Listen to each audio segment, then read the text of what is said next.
And I wanted to talk about when I say that people who do this are idiots, they're morons, they're not really smart, they're not intelligent at all. People will say, well, you're just trying to insult someone. No, that isn't what I'm doing. What I'm doing is stating the fact of the matter. Someone who falls for this and even does it, if we want to even talk about it, it's all of them. It's not even just the people who fall for them. It's the people who are doing this to these people, who are taking them into this scam, this scheme to control their mind. None of them are intelligent because they're all ultimately either left-brained imbalanced or right-brained imbalanced. See, a right-brained imbalanced person is a person who doesn't really care about themselves, who allows someone else to dominate and control them. And in that state, they could be molded into an even, into a left-brain individual or further into the right brain as a victim identifier.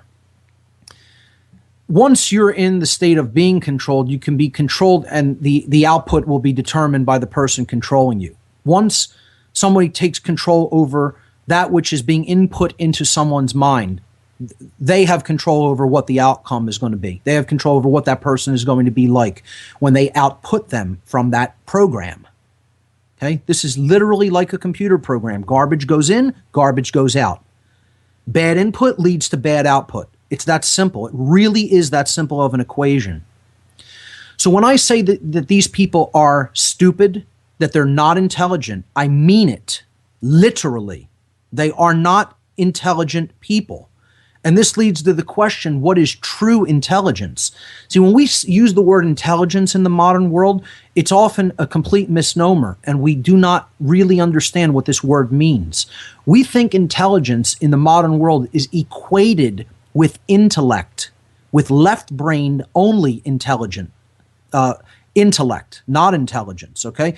Intellect is not intelligence. Intellect is a component of intelligence. This is what needs to be understood. So when people say, oh, you say that soldiers are dumb or cops are dumb, that they're not intelligent, okay? I know a lot of intelligent police. I know a lot of intelligent military personnel. No, you don't. You may know police or military that are intellectual, that have developed some capacity of intellect, but they're not intelligent. These are not the same and cannot be equated. Intellect is only one component of intelligence, okay? And it's the left brain half. It's the masculine component, the part that is analytical, logical, precise, repetitive, and organized. But it has absolutely nothing to do with true intelligence. I shouldn't say it has nothing to do. It is a part of that, but it is not the totality of true intelligence. True intelligence is the intellect combined with the right-brained aspects of the individual, which is intuition, the feminine component of intelligence, which governs our creative self, our creative aspects, the imagination, looking at things in general terms, holistic terms, intuitive capacities, conceptual thinking, seeing the big picture, which most certainly people in that left brain mindset run through the ringer of military and police training, which is what you do to an animal, train them through repetition. They don't have true intelligence. They don't have all of these creative capacities and big picture thinking, high level conceptual thinking. Because largely that's made possible by a connection to the right brain, which they have abandoned. So they're not really truly intelligent. They may have intellect, but that doesn't equate with true intelligence. True intelligence is when you combine the masculine and feminine components, or the left and right brain, and the third eye is opened, depicted by this symbol, the blazing star. Not the Star of David of Israel, but the blazing star of awakened intelligence, the truly awakened higher self. This used to be called the Seal of Solomon, but an even older name for it is simply the blazing star, because it is the combination of the male blade, which represents the intellect, and the feminine chalice, which represents the intuitive capacities and creative capacities and nurturing capacities. Both of them need to be combined. And we shouldn't be imbalanced toward one side or the other. And both of these need to be united ultimately with care. Care is the real third principle. The heart has to come into play to develop true intelligence. That happens when the left and right brain are operating in balance, in true balance, with true intelligence. And look at the word intelle, the first part of intelligence.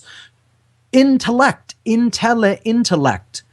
It's the left part of the brain, and it's the left-hand side of the word when you read it in English. The right side is gens. Gen comes from genere in Latin, meaning to create. So intellect plus creativity is intelligence. It's right in the word, ladies and gentlemen, right in the word, and hardly anyone ever sees it. So we need to stop associating and identifying just intellect, which is just left brain modality, with true intelligence, because the two are not the same. And the real solutions to all of this is personal responsibility and self-respect. We cannot give away personal responsibility. In slide number 14, I'm showing you where the entire human species, the whole human race is going. Not some of us, all of us, because we're all tied together. We're all in the same situation together, whether we like it or not. And if we do not stop trying to give away, quote unquote, give away, because it can't really be done, our personal responsibility, this is what we're doing. We are lemmings walking over a cliff to our doom. That's simply the case.